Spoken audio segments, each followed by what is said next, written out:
If there's one thing in this world I absolutely despise, it's hating asshole heads. What's good, Joe? What's good, Real Talk Squad? This is Miles. You're listening to Real Talk with Miles Johnson, where we always keep it real. I'm going to get straight into this episode. Now, yes, this is an Eagles-Cowboys preview, but we're first going to start this off by talking about Eric Dickerson's comments about Saquon Barkley potentially breaking his rushing record. Let's see what Eric Dickerson had to say. I don't think he'll break it. He starts it off by saying, I don't think he'll break it. But if he breaks it, he breaks it. Do I want him to break it? Absolutely not. I don't pull no punches on that. But I'm not whining about it. He had 17 games to do it. Hey, football is football. That's the way I look at it. If he's fortunate enough to get over 2,000 yards and get the record, it's a great record to have. That's some hating stuff. It's two things I want to just dive more into in his quote. He starts it off by saying, I don't think he'll break the record. You's a hater, dog. You are a hater. And then he goes on to say, well, 17 games, right? He's got 17 games, right? Hey, newsflash, ED. Newsflash. You're talking about, well, Saquon Barkley, people calling you about, oh, Saquon Barkley has 17 games to break your record. Here's the thing. You had, and I'm going to get the stats up right here because at Real Talk, we do research. Eric Dickerson had 379 rushing attempts to get the rushing record of 2,105 rushing yards. Saquon Barkley right now is at 314 rushing attempts. Now let's look at, so you have a guy that has 379 right now. Saquon Barkley has 314 with 2 games left to go. Let's go on my calculator real quick. We can do a calculator, right? Matter of fact, I'll do it on my phone. I will do it on my phone. I will screen record for y'all to see. All right, here we go. 379 minus 314, that's 65 more carries, right? So for Saquon Barkley to even have as many carries as Eric Dickerson had in the 16 games, he would need to have 65 carries against the Cowboys. Let that sink in. So Eric Dickerson is out here salty, saying that Saquon Barkley isn't going to break his record. He doesn't think that he'll break his record, saying that he doesn't want him to break his record, and then puts in a petty note of saying, well, it's 17 games, right, too. Wasn't it 14 games for O.J. Simpson to break 2,000, and it was 16 games for you? Hating ass old head. I'm going to keep going on. So we're looking at this, right? So Saquon Barkley, with 1 game left to go in this 16-game season that Eric Dickerson wants to talk about, Eric Dickerson has 65 more attempts. 65. Let's talk about their yards per carry. So we have Saquon Barkley with 5.9 yards per carry. We have Eric Dickerson in his season, 5.6 yards per carry. All right, cool. Let's break that down because, hey, I'm in journalism, but I do a little bit of math when I want to get my point across. All right, cool. So if you divide Eric Dickerson's carries, 379, by 16, that's 23 carries a game.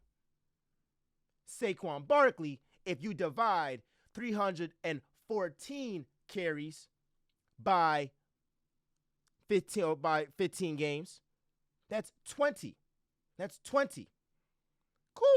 Cool. So I see a guy in Eric Dickerson that has had 3 more carries. He's had 23 carries each game in his career season versus Saquon Barkley this season has 20. So Eric Dickerson is so hype, is so salty about, well, they got 17 games in this season for him to break my record. Ultimately, you've had 3 more carries in each game. So if you times 3 by 16, Eric Dickerson had 48 more carries. That's not having to go into the 65 that he ended up with. But that's just to say, it doesn't matter if Saquon Barkley takes 17 games to break Eric Dickerson's record.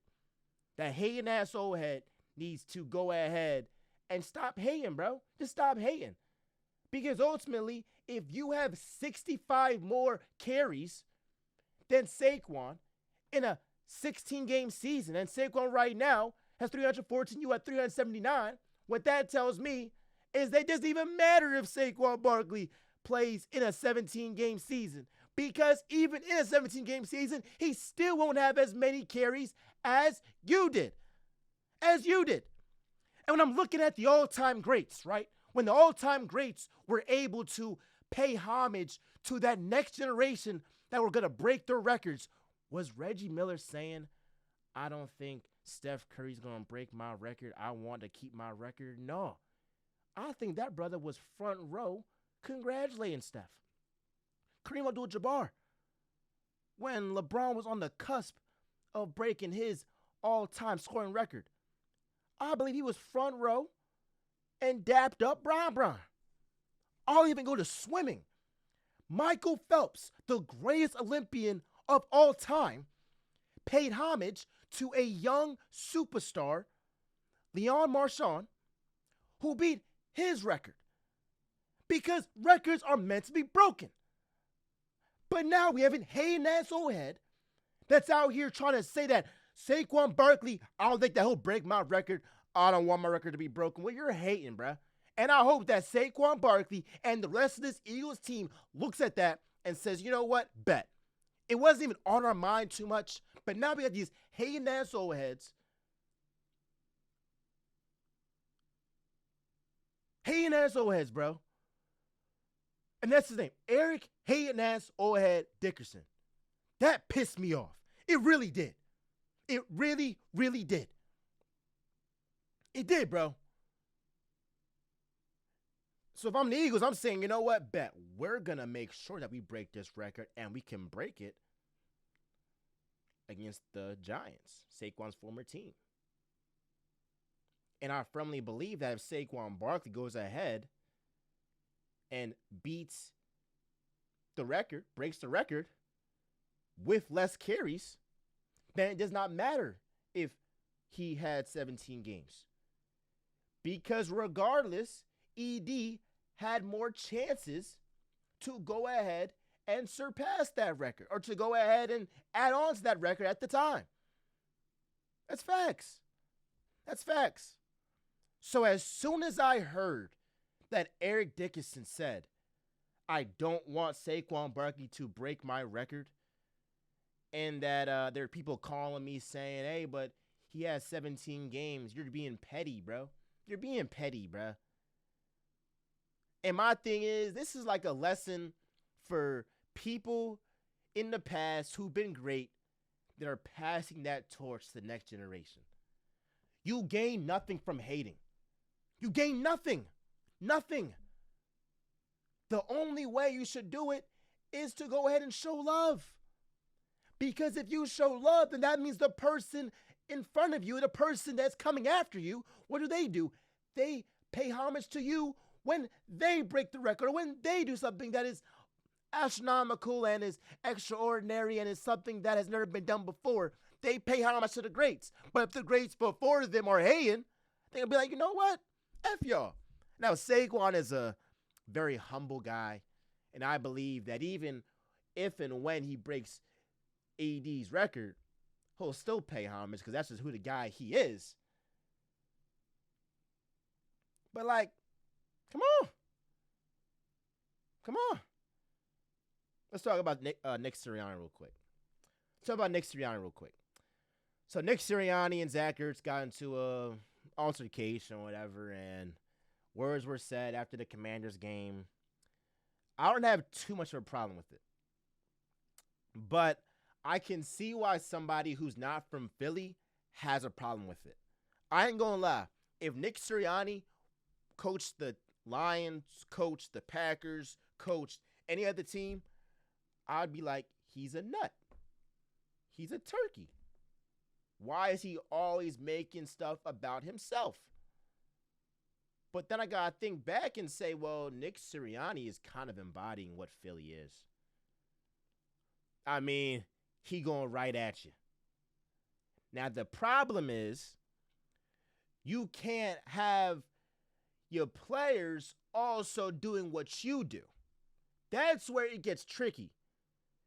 It gets tricky when Sirianni is the same guy that's telling his players, hey, don't get personal fouls. Don't do this, don't do that. And then you're doing the same thing.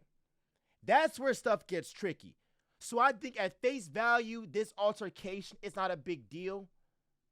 But when you have multiple personal fouls in a game, and after that game in which you lose, you go ahead and get into an altercation with a former Eagle, that's not a good look. That's not a good look. So whether you like Nick Sirianni or not, if you're a fan of this altercation or not, or if you're neutral, whatever side you're on, you have to agree that it's not a good look. And it does put Sirianni in a spot to where there's more pressure on him going into the playoffs. Now, I've said Nick Sirianni deserves a whole bunch of credit for what he has done to help turn this season around when a bunch of us, including myself, overreacted. Yes, I had the Eagles making it to the Super Bowl, but also after there was 4 games was like, I don't know, I'm getting, some flashbacks of last year. And I know a bunch of fans was also getting flashbacks of last year. Well, he saved his head. They went on a 10-game winning streak, and I think would have gone on an 11-game winning streak if it wasn't for their starting quarterback being injured. But nonetheless, they're 12-3. Third, what was it? He has 3 12-win seasons, right? Am I tripping? He might have 2. Let me check. Nick Sirianni record. Let's see him real quick. Oh, he has 2. He had 11-5 last year. So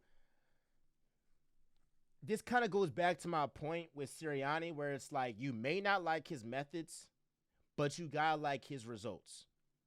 So I don't blame somebody from another city, another fan base that's saying Sirianni's a nut. I ain't gonna lie. I bet some of the players right now think the guy's a nut. But the difference is they might think it in-house. But it's kind of like that friend in your friend group that's a little bit nutty, but y'all in the group can talk about him or her, but nobody else outside the group better talk about them, right? That's because that's family. Family business stays in-house. So ultimately, it's like, I see why people might be turned off by it, but I think in the grand scheme of things, it's not that big a deal right now. And my last point on it is, there have been instances where Sirianni, his emotions have gotten the best of him, and he's looked like a nut. But to be fair, we haven't seen this derail the team.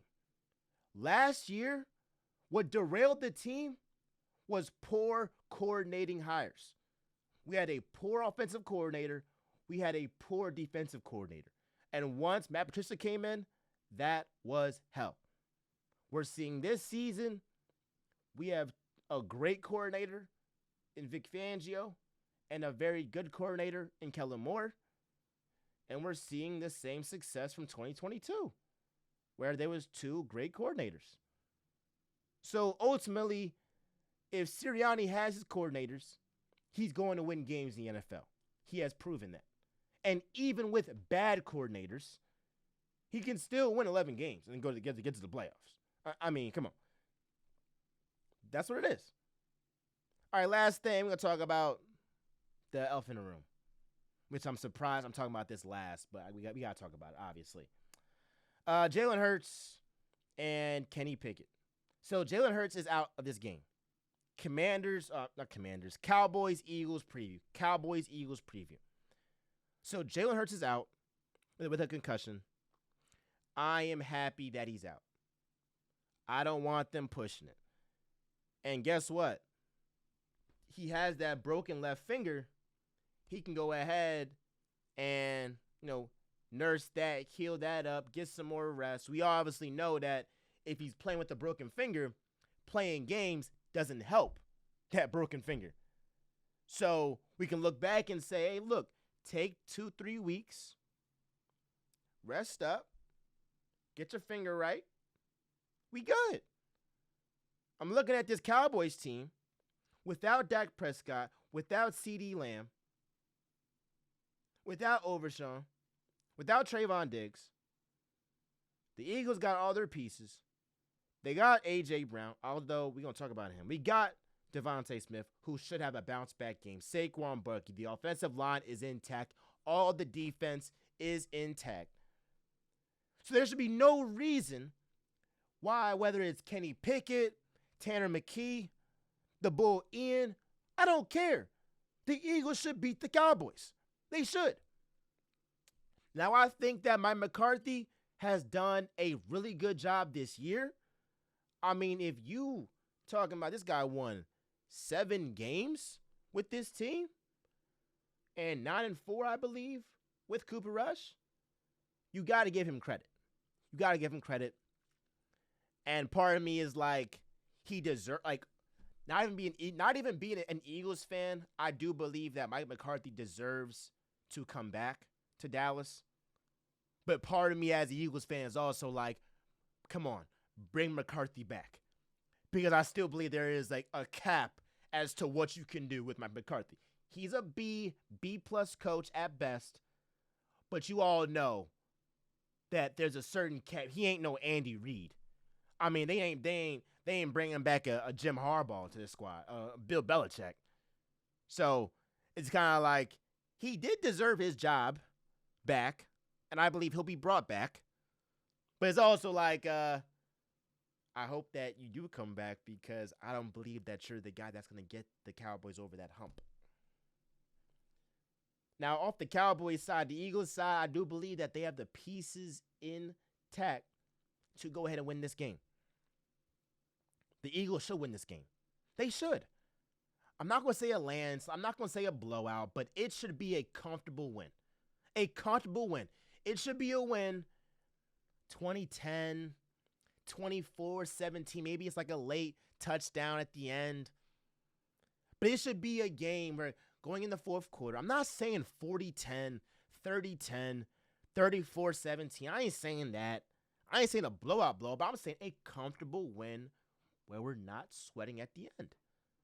That's what it is. Not sweating, no sweat. Look, Kenny Pickett, just find A.J. Brown. Just find A.J. Brown. Devontae Smith, he should be able to have a bounce-back game. I believe he will have a bounce-back game. And Saquon Barkley, yes, he had 150 rushing yards.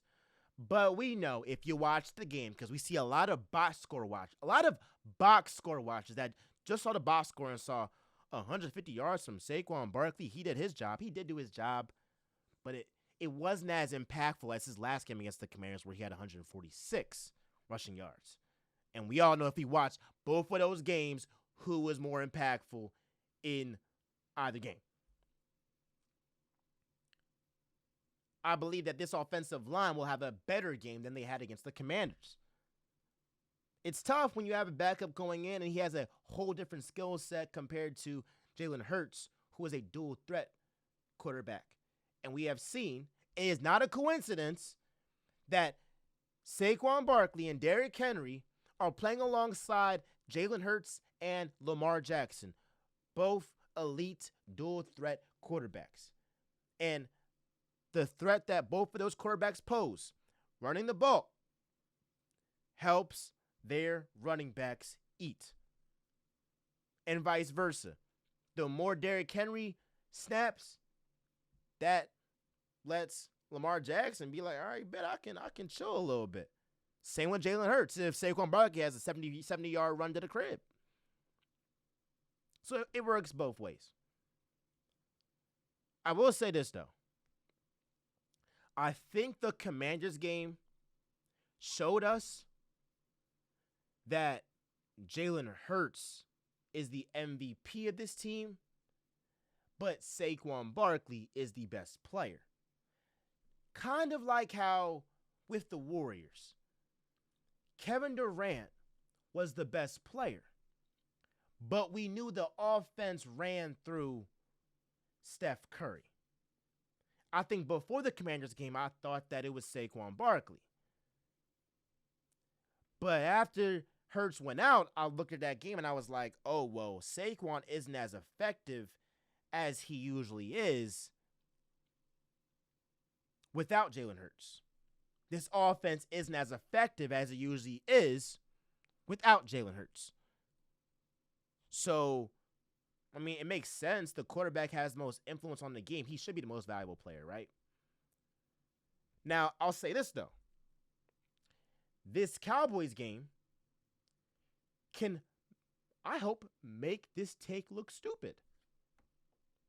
Because I hope that Saquon Barkley is a man on a mission and has 200 yards.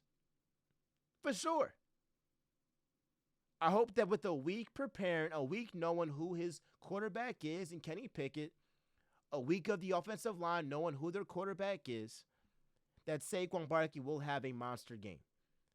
But as of right now, when I'm recording on a Friday night on December 27th, I think it's fair to say that Jalen Hurts is the MVP and Saquon Barkley is the best player. And there is a distinction of the two. But if Saquon Barkley rolls into Lincoln Financial Field and busts the Cowboys' ass, I'm going to change my tune and say no, Saquon is the real MVP. But it's up to Saquon to go ahead and prove that. And look, it is no disrespect to Saquon at all. He's the best player on the team. But it's like, again, the quarterback has more influence on the game. But I'm letting y'all know, and I'll be sure to say, I hope I'm wrong. I hope I'm wrong. Because if I'm wrong, that means Saquon goes off, the Eagles win, and we lock up the number 2 seed. So it's fluid. We'll see. That's what it is. But if this defense is what we believe it is, what I believe it is, they should shut down a Cooper-led Cowboys offense without CeeDee Lamb. It wasn't their best showing against Jaden Daniels last week, but they weren't as bad as the score might suggest. You got 5 takeaways. I still believe that this defense is elite. I still believe in Vic Fangio and making the proper adjustments just like he did after the last loss months ago against the Buccaneers. And I trust Quinyon Mitchell. I trust Nolan Smith, who's been snapping. I trust Jalen Carter. I trust Milton Williams. I trust Zach Bones having an all-pro year. Nakobe Dean, that tandem has been a top 3 linebacker duo in this league. I trust our safeties with C.J. Gardner-Johnson coming back. I trust Slade to have a bounce-back game. He had a little iffy game in the second half. He started off strong. Same thing with Cooper DeJean. I think, he'll have a better game too. All around, I believe that this defense will bounce back. That's what it is. Like, comment, subscribe, do all that jazz. And look, Eric Dickerson is a hater. I'm not that concerned about Nick Sirianni, although we do have to be fair and say, look, if you're going to ask folks to tone it down, if you're going to ask Jalen Carter to chill out, I mean, it's not the best look for you to go ahead and, go at an Eagles legend after the game. Although it is like, I know a lot of y'all, this is my last point, I know a lot of y'all like Zach Ertz. I love Zach Ertz, bro. When he was an Eagle, he's a reason why I was able to go to Broad Street and celebrate the Super Bowl, the first one in franchise history. But he's still a Commanders player. I'm going to ride with Nick Sirianni. I'm going to ride with him. Now, they made up But I'm just saying, if it really came down to it, I'm gonna ride with Nick Sirianni. I'm just sorry. Now, when Zach Ertz retires, it's all love. But right now, he's the enemy. In my eyes. In my eyes, he's the enemy. And we might play the Commanders in the playoffs. So I understand what happened 7 years ago and his impact on this team and this whole entire, city. But he is on the rival.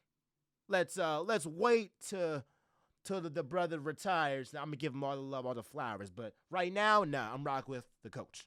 Rock with the coach. That's what it is, man. I think the Eagles should go ahead and beat the Cowboys, not in blowout fashion, but a comfortable win. I love y'all. I appreciate y'all. I got a new green screen. Like, comment, subscribe. Love y'all. We out.